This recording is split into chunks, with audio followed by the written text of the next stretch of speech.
We're here with Ronnie Landis, who is an international speaker.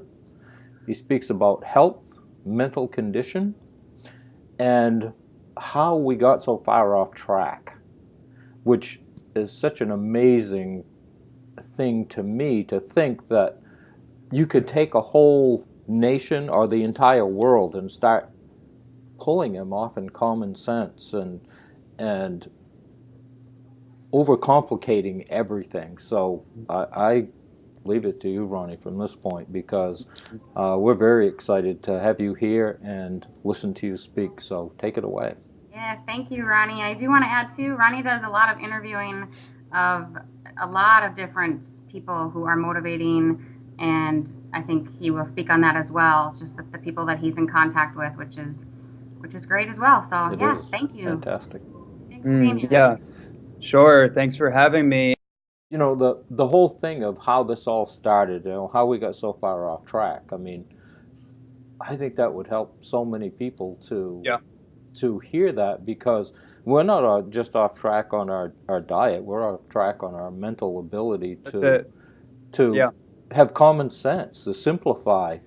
You know, we overcomplicate everything so much. So if you could, I mean, I'm asking Angie here too, but is that a direction that you think we should go in? Angie? Oh yeah. Yeah, absolutely. That's a huge predication of my work, is actually understanding why we do what we do, opposed to always focusing on rearranging outside circumstances to fill an internal void. It's actually the reason our diet is so screwed up is because we essentially have gotten off track, spiritually, mentally, and emotionally. And so we're reaching out for things to fill a need, essentially, a comfort of sorts, to medicate ourselves.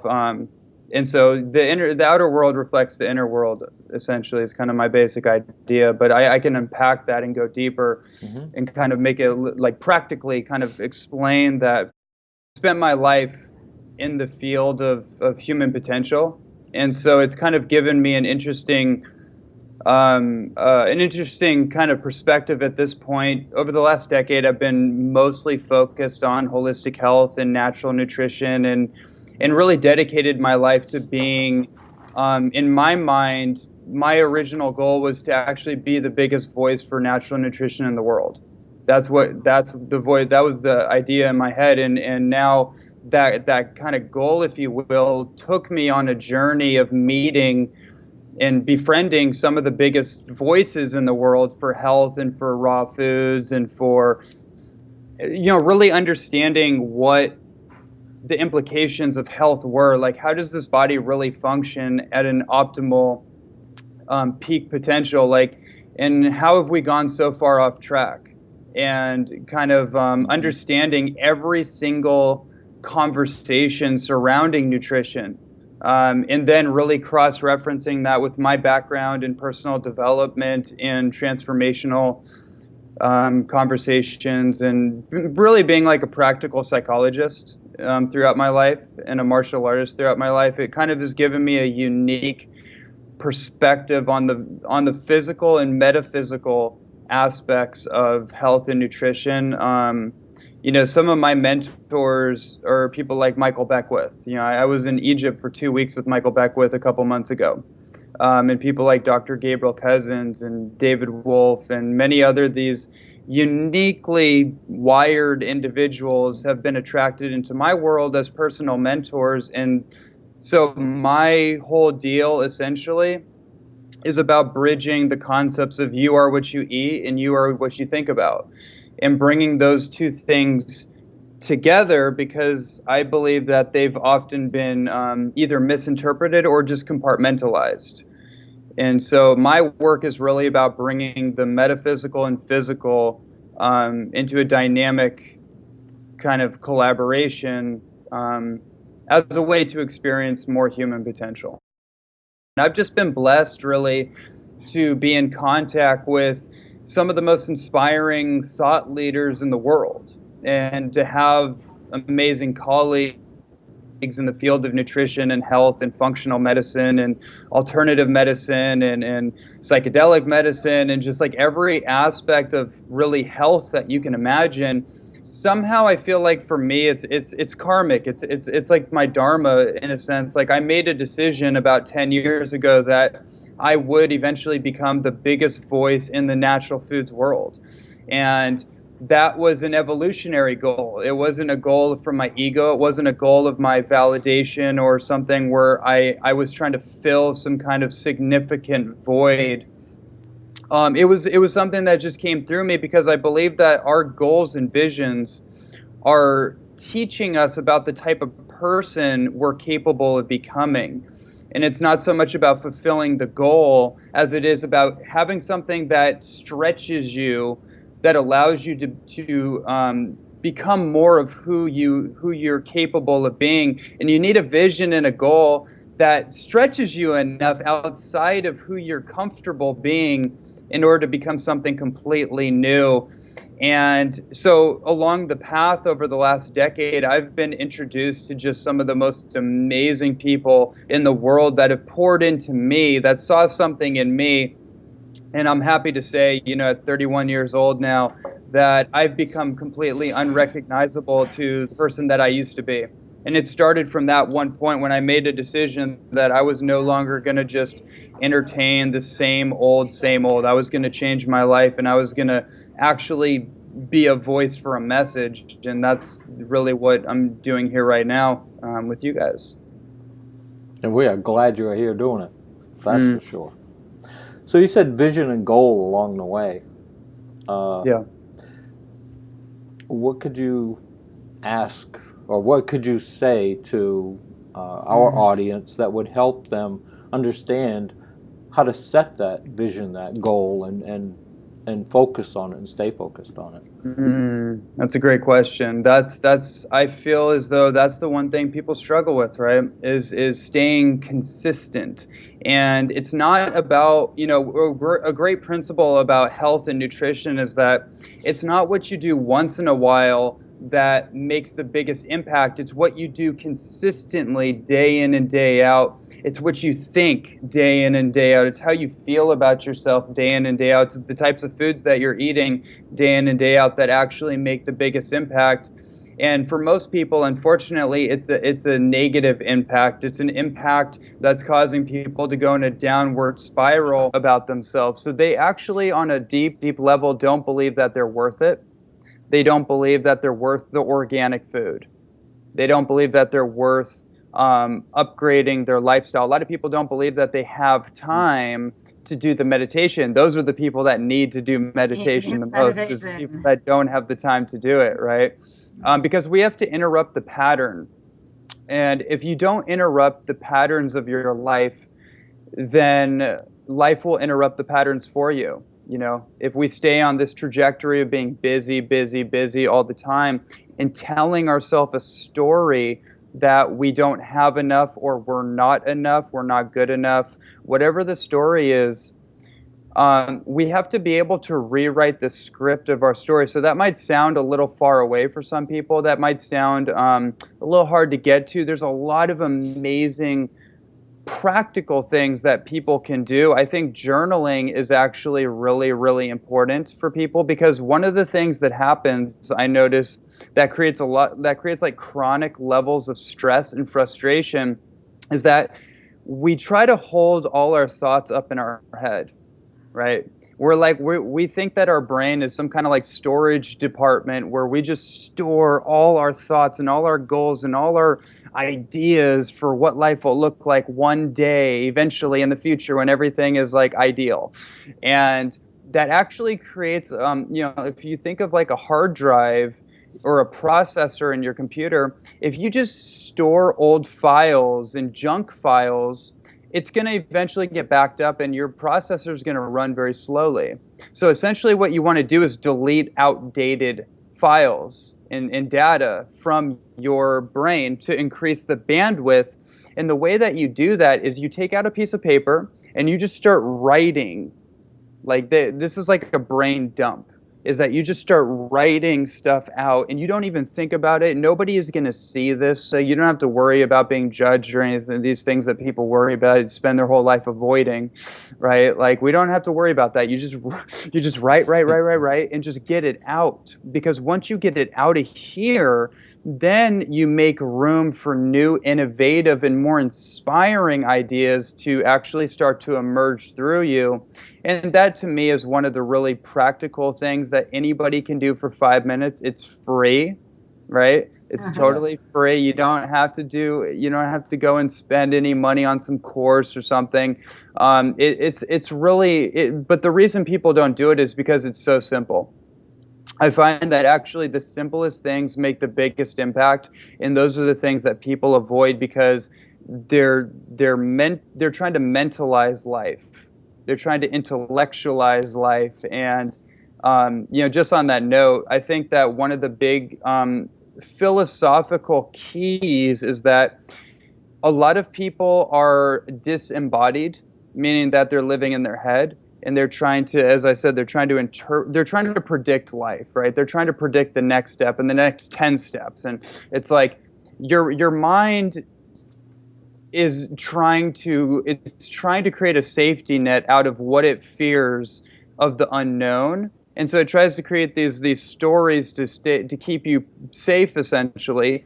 But your heart only knows the next step. And that's all you need to do is actually just take the next step and then keep listening to the impulses of your heart by embodying. What I mean is getting in your body. So if somebody is having an emotional issue or something, I think you need to actually get up and move around and go for a walk, because then your brain actually starts to work better. So, those are a couple quick things. Well, and I think one thing about that, too, is I was just speaking with a client of mine the other day about the journaling and, how she used to do it and now she's been so bogged down, and she's like, she knew the benefit of it before, and it's that reminder of doing that. And, I just said as well, like, if you don't want it somebody else to get a hold of it, if it's information that you're just concerned, burn it. Like, to me, that's a big thing. And it's a sign, too, to us that it's over. It's done. Whatever it is, it's really, really done. It's gone. So it's final. So journaling, that's excellent. Yeah, I never really thought about it. When I lived in my van for 6 years. I started when I was 49 because I couldn't read or write. And I taught myself to read and write and wrote my first book. That was actually journaling, and I never realized that's what I was doing. And it was published in 2005. But when you talk about the little things that make the greatest differences, okay? Yes. And because people are looking into the future, they're looking into the past, and they're avoiding the moment. Yes. Yes. So can you explain how they can get in the moment so they can shed the past and not worry about the future? Totally. I think one of the best ways to do that is to make sure you're properly hydrated. That's actually the number one health tip that I could give is hydration, right? One of the things that people really have to get clear on is that over the last 70 years, we have spewed over 77,000 identifiable petrochemicals into our environment, and that stuff is literally getting soaked up in our tissues, in our body, and it's causing all kinds of crazy problems. And one of the great quotes that I would love for people to really understand is that nature's solution to pollution is dilution. And so you actually have to every morning, people get habituated to these huge, pancake, egg and bacon and ham and cheese breakfast and whatever people out there are doing. And we've been indoctrinated with this idea that breakfast is the most important meal of the day. And I never have breakfast. It would be the worst idea of my day if I were to have breakfast at this point, because I realize that when you're in your morning cycle, from about 4 a.m. to 11 or 12 noon, your body's actually in a cleansing cycle. Your body is actually attempting to purge, cleanse, and detoxify from the night before and the night before and the night before and possibly further back than that, right? So actually, when you eat breakfast, you're breaking a fast. And there's all kinds of things that I could easily share, go much more in depth about that. But the number one thing that I find myself recommending to people all over the board is to drink 1 liter of spring water every single morning, or the best water you have access to, 1 liter in the morning, and then also adding 1/4 teaspoon of Celtic sea salt to it as well. Awesome. Awesome. We talk about hydration constantly. Hydration and nutrition, meaning minerals, because they create electricity in the body. You know, if you're low on one, the other one really doesn't help, and if you're low on the other, that one doesn't really help. So you have to keep that balance. Yeah, and those minerals, by the way, are electrolyzed largely by water. Water is the actual conductive substance that turns the electricity in your body on. Absolutely. That's fantastic. I'm going to guess that you used to eat the typical sad diet. Is that correct, Ronnie? Absolutely, and I used to be really, really sad about it. But you know what's fascinating about that is I've spent a considerable amount of time looking back at my life and just wondering how I was able to do everything I was able to do. Like, as an athlete, as a martial artist my whole life, as a very, intellectual and curious type of person. Like, I've been able to do some pretty outstanding things with my body and my mind throughout my life and be on a really horrendous diet.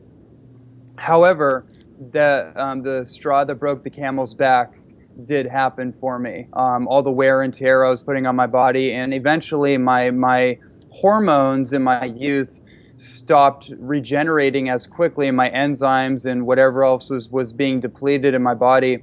Eventually, it just couldn't keep up. And when I was 19, I had my first knee surgery from just wear and tear, from overtraining, lack of recovery, lack of hydration, lack of pretty much everything that we know about now with nutrition. I was under the impression that the big agriculture food pyramid was like the pinnacle of like nutrition, right? This is the way you're supposed to eat. Like, you're basically on a gluten diet in a factory farm meat, dairy, and whatever else kind of crazy stuff's going on. And then maybe you had like a vegetable here and there if you knew what a vegetable was. If you were at the drive-through at McDonald's and you got those like see-through iceberg lettuce salads.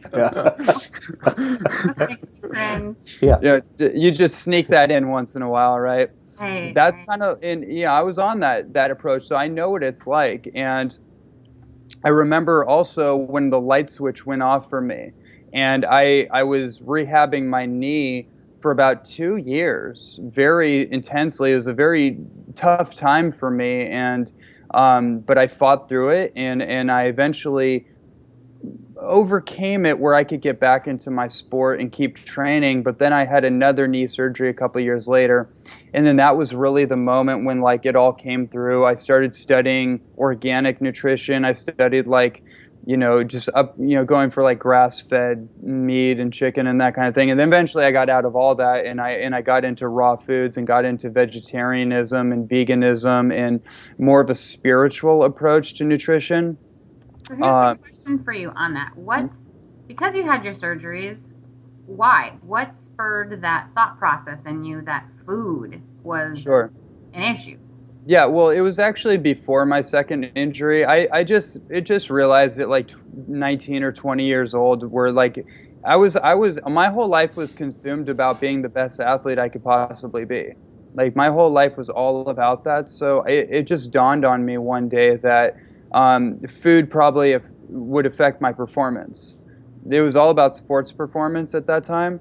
But so I started just tuning everything up, learning about supplements, learning about like protein powders and learning about different things, electrolytes and whatever. And so I was kind of already in it, but by that time, I had matured a little bit. I was looking at life a little bit differently, and then something clicked in me. I looked at YouTube and saw like raw food videos. I just came across it, and then eventually I was like, oh my God! It was the perfect time for me to get that message, basically. And then it totally changed my whole life from being this like athlete completely over to becoming an author and becoming a messenger, if you will, a speaker, because I had always been influenced by like Tony Robbins, and one day I figured that I would probably be doing that too. However, this gave me a message that just really, it was like putting those together, the speaker in me and having a message that seemed so necessary. And that's kind of how that got started. And think of how many injuries you haven't had because you changed the diet. Oh yeah, I couldn't imagine the last 8 years. I mean, yeah, it's really amazing. My body is actually regenerating and healing itself. I can feel it healing itself now. My level of connection with my body and with my mind and my brain and my hormones, like literally I can feel my hormones in my body. I can feel my immune system. You know, it's like it's really amazing. And so I feel my body talking to me, you know. And that's kind of that's just what I wish for everybody, because you should feel that. You should feel the sensations of your body, because your body is always trying to communicate to you. And we become desensitized. Therefore, we've lost sensibility as a culture. And so we're kind of like having to become more sensitive, which is what cleansing, detoxing, and living foods will help you do. It'll help you become more sensitive as a human being, and also to the sensitivities of your own body. Right. I know with people that are going through this too, it's like when they jump in and it's people around them that they have a hard time with. Like they don't have that connection anymore, and you know what that's like. You know, Sure. You're like, friends want to go out and drink and have, Perkins and, like you said, and you're not in that life. What can you say to these people who are already struggling with their health, and then they have that on top of it? What do you say to help them? Well, I say that most people's problem is the inability to sit in a dark room by themselves for 5 or 10 minutes. I feel like that we have a very cultural, systemic problem where people are reaching outside of themselves for validation. They're reaching outside of themselves to fill emotional wounds and traumatic feelings of being hurt or being unworthy. And essentially, people have to be willing to do the work of actually healing themselves. And in order to heal yourself, you have to actually love yourself. You have to love yourself enough to heal yourself. And that's a bit of a journey for a lot of people, because people are wounded and they're jaded and they're traumatized and they have PTSD, realistically, like a lot of people are suffering with post-traumatic stress syndrome from the pace of life and the level of stress and burden that they're carrying. And I can't say what's going to be right for each individual. However, I would say that people want to start to rekindle a type of relationship with themselves and actually get to know themselves and take themselves out on a date, instead of always having to like validate a piece of yourself, a part of your identity, by always having to go out on a date with someone else, right? Like actually take yourself out on a date. Be by yourself for a while. Get to know yourself, because if you get into a relationship with somebody and you're not whole within you, you're going to actually repeat certain patterns and kind of pick at the scabs of your wounds that are unhealed. And so there is that solitude piece that we really have to get clear on. And that's a really beautiful thing about changing your diet and changing your lifestyle approach, especially with raw living food. I've never seen any other nutrition, diet, lifestyle idea that really gets to the core of some of the human condition like Raw Living Foods does. It's the most amazing pathway to speeding up radical authenticity and transformation. Because when you get into living food, I heard one of my friends, Tara Ann, when I lived on the Big Island of Hawaii, I was doing lectures there like every other week or something, and one of the insights she had was that somebody told her that when she got into raw food, that someone said that your relationships are going to change, the relationship you're in is going to change, your colleagues or your career is going to change, the place you live is going to change, and what you do in your life, what you're passionate about, is going to change. And all those things changed radically. All her peers completely, all the quote-unquote negative, toxic friends and even family members kind of just removed themselves and then were replaced by a brand new peer group, right? And her interests and her curiosities and her passions changed, her career changed, and definitely the location that she was living in completely changed. She found herself on a different place in the world. And so I really say that to reassure people on the path that you just got to keep moving forward, and you got to take the nutrition conversation seriously. It's not just about vanity. It's not just about your body. It's actually, the subtle energies of your food actually translate into your mind. So if you want to change what's going on up here, you actually have to change what you're putting into your mouth, because those subtle vibrations affect your consciousness. And the one thing I want to kind of just finalize this point on is that the Western standard American diet is a disturbance of consciousness. That's what it is, and it's a disturbed abnormal.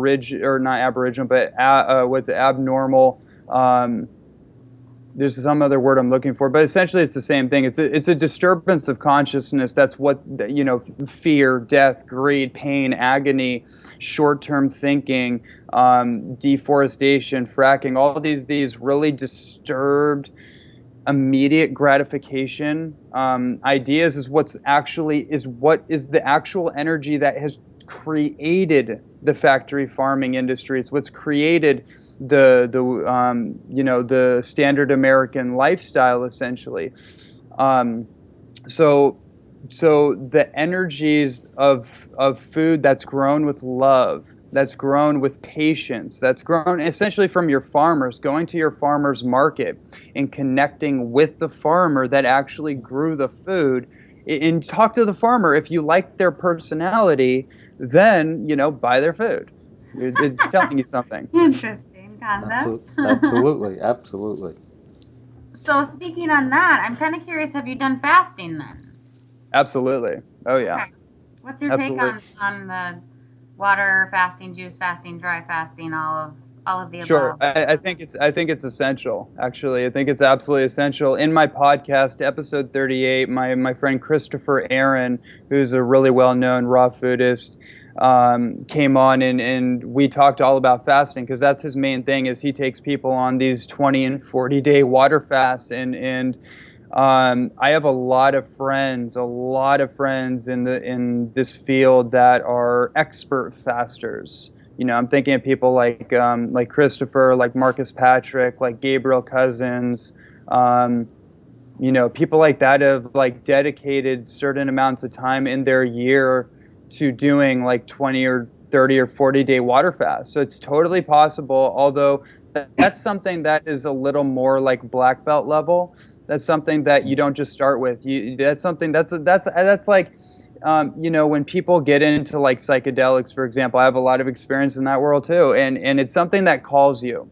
You don't go chasing these things. It's not some game, right? You don't go chasing these things. It's a spiritual impulse. It's a type of medicine that it's not like a pharmaceutical, right? It's something that calls you to have an experience. And that's what those types of fasts are. But intermittent fasting is amazing. Intermittent fasting is something that everybody can do, and I think everybody, if you're looking to really optimize your digestion and you're looking to optimize brain function and heart health and just overall health in general, and to really turn your body into like a free energy generating device, then intermittent fasting is really great. And the way people can get started with that is the way I recommend a lot of my clients get started with this is that you do that 1 liter of water every single morning. I do about 2 liters of spring water every single morning. And then that might be followed up with like a green vegetable juice. You know, if people are just getting started with this, you're going to need to like start stepping up more, because you need more alkalinity in your body. You need to flush out the acidic waste products that have built up in the tissues, and you got to flush all that stuff out through the kidneys and whatever. And green vegetable juicing is, I'm telling you, that is the number one way from A to Z that I have ever seen that just like shifts things really quickly. So doing either 16 or 32 ounces of a green vegetable juice every morning after your water. After that, you can do teas like passion flower tea or kava tea if somebody feels stressed. That might be something you do more in the evening time, or chamomile tea. Whatever you like, even yerba mate, whatever somebody's into, right? And then from there, having like a superfood smoothie, which for me looks like, like 6 ounces of wild blueberries or raspberries or blackberries, and then like putting in like cacao powder for that like chocolatey feel, and then like maybe a little maca powder and like chia seeds, soaked chia seeds.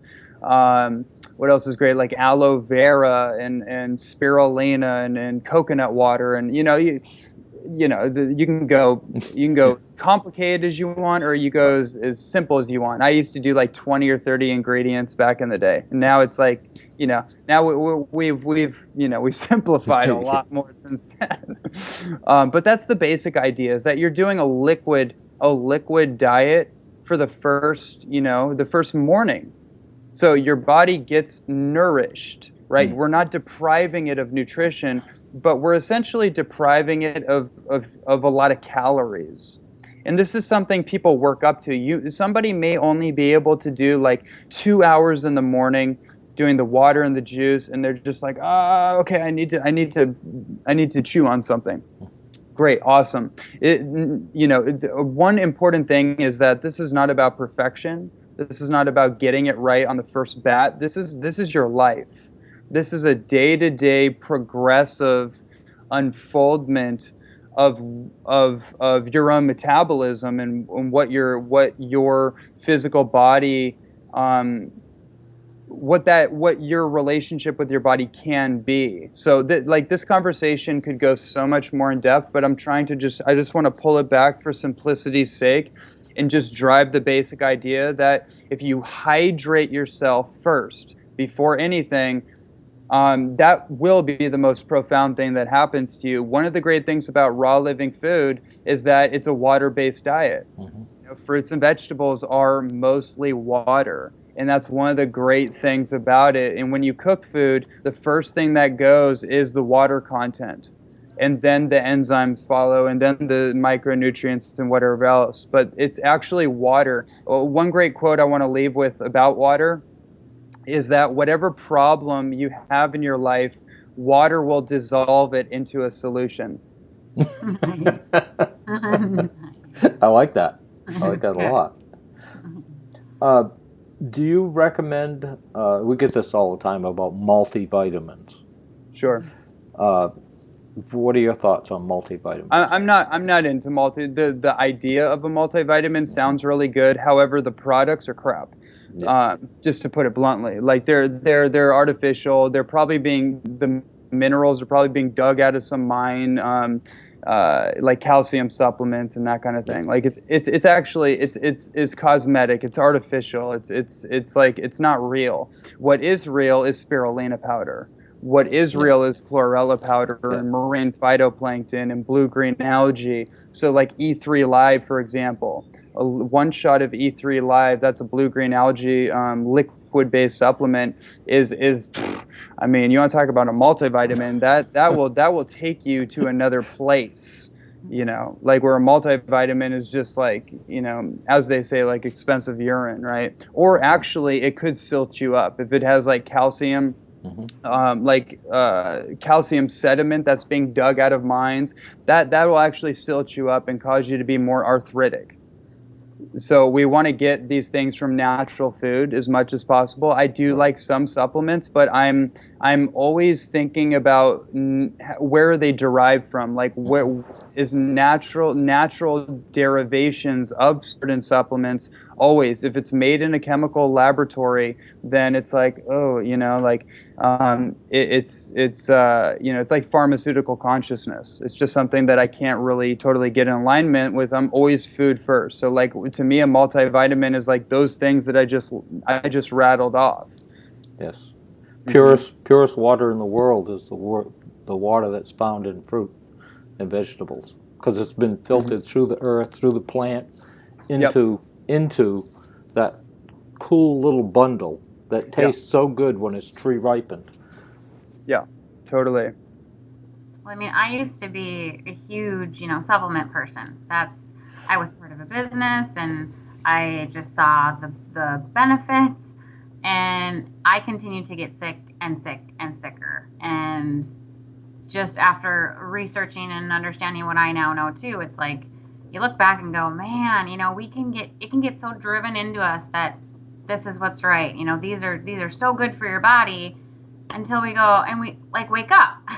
Well, that's the fundamental disturbance in consciousness, is this idea that you can skip a step, right? And so we've skipped over the diet and moved to the supplement. And some supplements are very important. However, they do not replace the foundation, which is your food, right? Your food is the foundation of your health. And so we actually have to backtrack and go back to the basics and actually look at, like, what does a healthy, I don't like the word diet because it has the word die in it. Right. I like live it, and that's a big issue. Like, we actually need to live it in order to get the result, right? So going back to food, because the thing is, again, food is an energy that informs you. It informs your biology and informs your mind, and will actually activate your intuitive wisdom. Supplements don't activate intuition. It just doesn't work. But food will actually activate an intuitive, aboriginal type of wisdom that has been here for millennia, that has been present on this earth for thousands of years. And that's the beautiful thing about natural food-based diets, is because they actually activate a naturalistic impulse within somebody to get them back to nature. And once you start connecting back with the elements of nature and you're clean on the inside, you can actually feel the pulsations of the earth when you're barefoot on the earth, or you're feeling the sun, the UV rays of the sun penetrating your bare skin.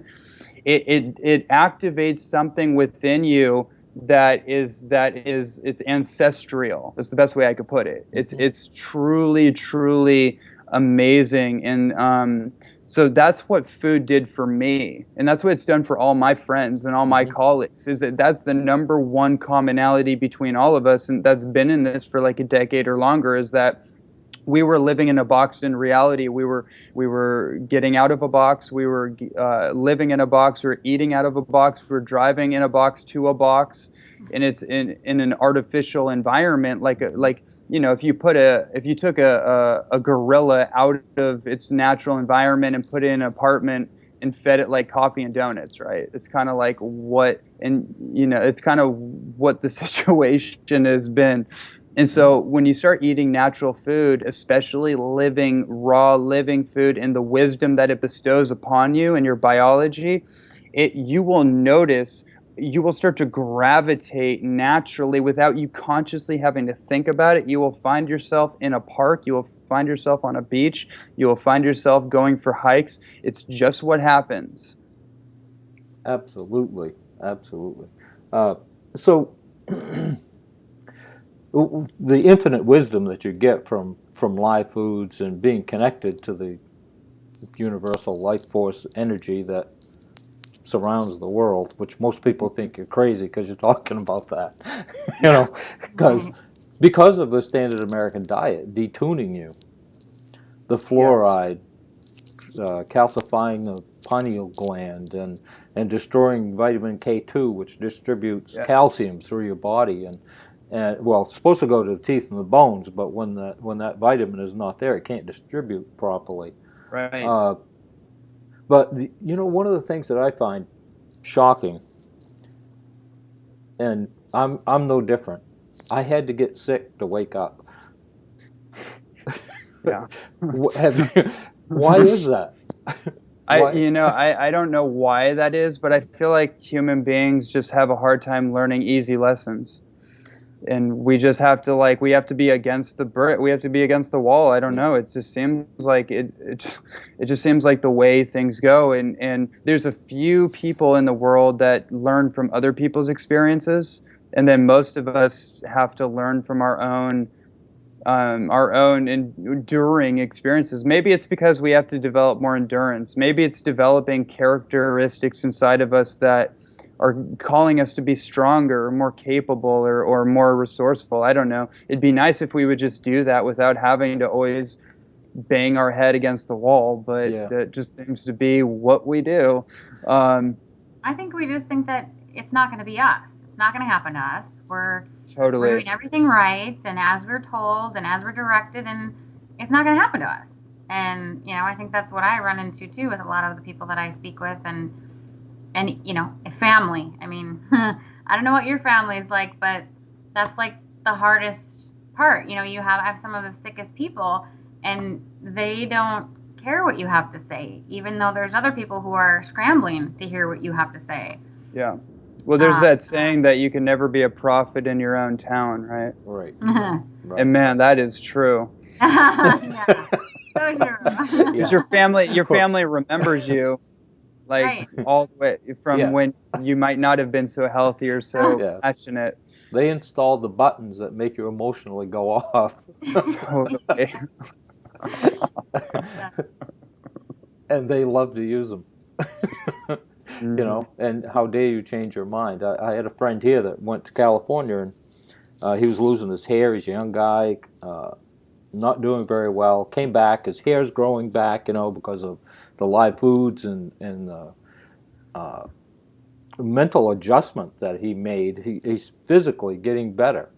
So he came back and he started going out with his friends. They actually called him on the phone. Some of them said, "We wish you wouldn't hang around with us anymore because you're so different." Wow, that's amazing. I have a video on YouTube, a 10-minute video from a lecture I did years ago. It's called "Why Your Family Does Not Support Your Dreams." I think everyone should definitely check that video out. Yeah. That was a good little clip. Yeah. Why your family doesn't support your dreams. That's a huge thing for so many people. I think that'll really give people a deeper insight into the behavioral patterns and the psychology of it, so they can essentially they can untether themselves to the emotionality of the situation. So they understand oh wow, this is the pattern. This is not just happening to me. This is actually typically what happens with most families when somebody decides to shine the light in their life. That light gets so bright that it shines a light on the inadequacies of the people around them. And those people have become comfortable perceiving you and seeing you a certain way most of their life. So now the fact that you're stepping up in your life will either cause them to grow, and that's great. Mm-hmm. Or in a lot of cases, it causes them to become uncomfortable because they didn't ask to grow.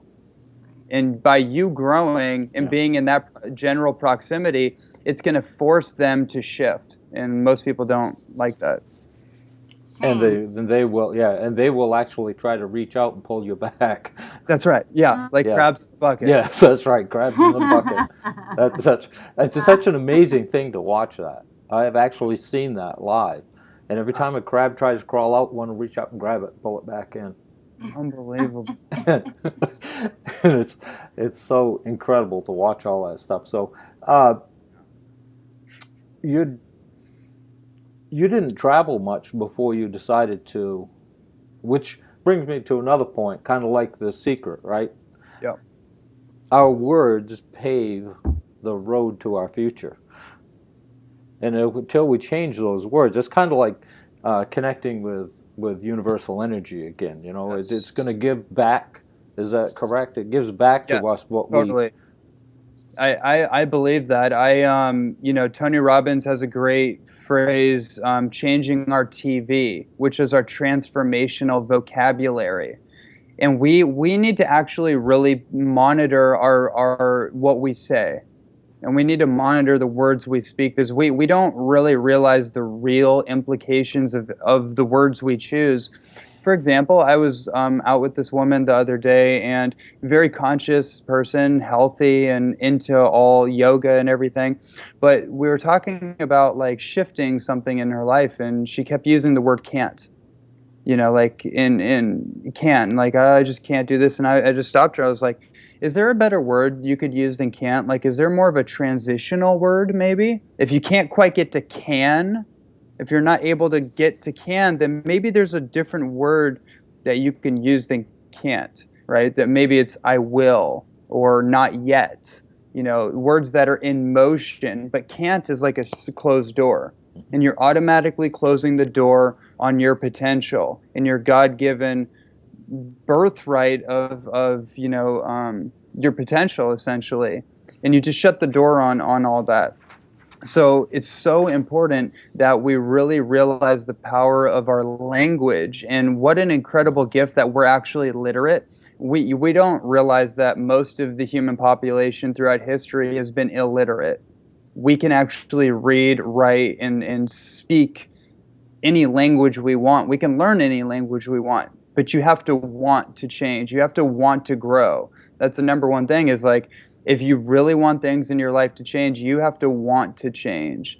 And it starts with your language. And I think Michael Beckwith was saying this at some point. He says that